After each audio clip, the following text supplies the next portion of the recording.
Rich dad poor dad episode 1. మొదటి ప్రధాన ఆలోచన డబ్బు కోసం పనిచేయడం కాదు, డబ్బు మన కోసం పనిచేసేలా చేయడం.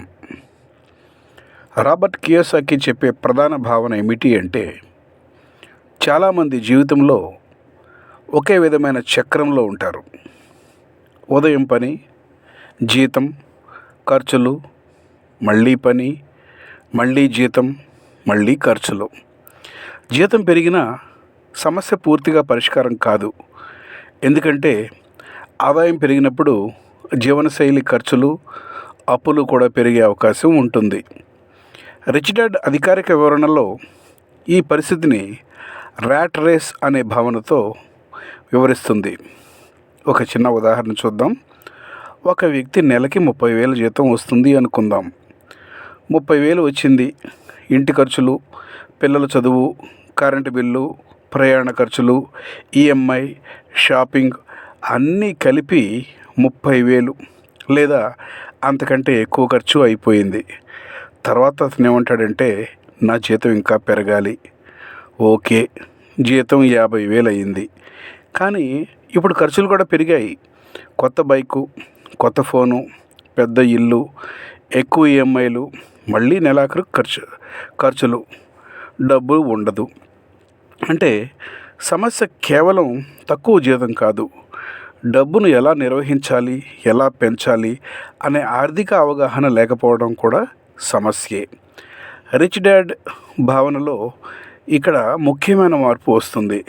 నేను ఎంత సంపాదిస్తున్నాను అనే ప్రశ్నతో పాటు, నేను సంపాదించిన డబ్బు నా కోసం ఏం చేస్తుంది అని కూడా అడగాలి.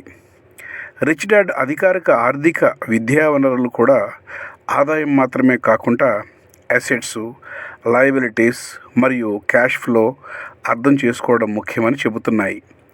అసెట్ అంటే ఏమిటి? సులభంగా చెప్పాలంటే మీ జేబులోకి డబ్బు తీసుకువచ్చే ఆస్తి. ఉదాహరణకు ఆదాయం వచ్చే అద్దె ఆస్తి, ఆదాయం సృష్టించే వ్యాపారం లాంటి వాటిని ఈ కోణంలో చూడవచ్చు. లయబిలిటీ అంటే మీ జేబులోంచి డబ్బును బయటికి తీసుకెళ్లేది. ఉదాహరణకు ఈఎంఐలు, నిర్వహణ ఖర్చు, వినియోగ అప్పులు మొదలైనవి.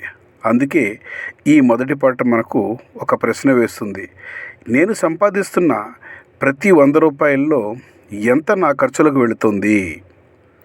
ఎంత భవిష్యత్తులో నాకు ఆదాయం తెచ్చే ఆస్తులను నిర్మించడానికి వెళుతుంది? ఇదే మన మొదటి ఎపిసోడ్ అసలు సందేశం అన్నమాట. ఒక విషయం మాత్రం స్పష్టంగా చెప్తున్నాను. ఇది రిచ్ డాడ్ పూర్ డాడ్ పుస్తకంలోని భావాల ఆధారంగా నా సొంత తెలుగు వివరణ. పుస్తకంలోని అసలు పేరాలను వరుసగా చదివి ప్రచురించే విధంగా మాత్రం చేయలేదు. తర్వాత ఎపిసోడ్లో ఫైనాన్షియల్ లిటరసీ అంటే ఏమిటి, మనం ఎంత సంపాదిస్తున్నాము అన్నదానికంటే డబ్బు గురించి ఎంత తెలుసుకోవడం ఎందుకు ముఖ్యం అనే విషయాన్ని ఇంకా సులభంగా తీసుకుందాం. ప్లీజ్ ఈ ఎపిసోడ్ నచ్చినట్లయితే లైక్ చేయండి, షేర్ చేయండి, నా ఛానల్ని సబ్స్క్రైబ్ చేయండి. Thank you very much. నమస్తే.